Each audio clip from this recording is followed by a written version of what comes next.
Hello friend, आपका स्वागत है स्टडी और नॉलेज यूट्यूब चैनल पर। आज हम आपको पढ़ाने वाले हैं डेली यूजेस इंग्लिश सेंटेंस। तो चलें शुरू करते हैं। शुरू करने से पहले आप हमारे चैनल को लाइक, सब्सक्राइब और बेल आइकन को ऑल पर सेलेक्ट करें ताकि हमारे आने वाली वीडियो आप तक पहुंचते रहे। तो चलें शुरू करते हैं।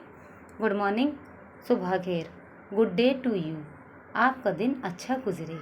हैव अ नाइस डे, आपका दिन अच्छा गुजरे। नाइस टू मीट यू, आपसे मिलकर अच्छा लगा। हाउ वाज योर डे, आपका दिन कैसा गुजरा। मे आई कम इन, क्या मैं अंदर आ सकता हूँ। लेट हिम कम, उसे आने दो।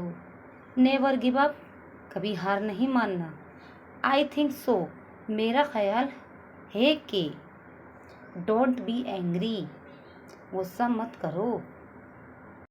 फोकस ऑन वर्क, काम पर तवज्जो दें। डोंट मूव नाउ, अब हिलना नहीं। इट इज़ मॉर्निंग, सुबह हो गई है। हेल्प देम आउट, उसकी मदद करें।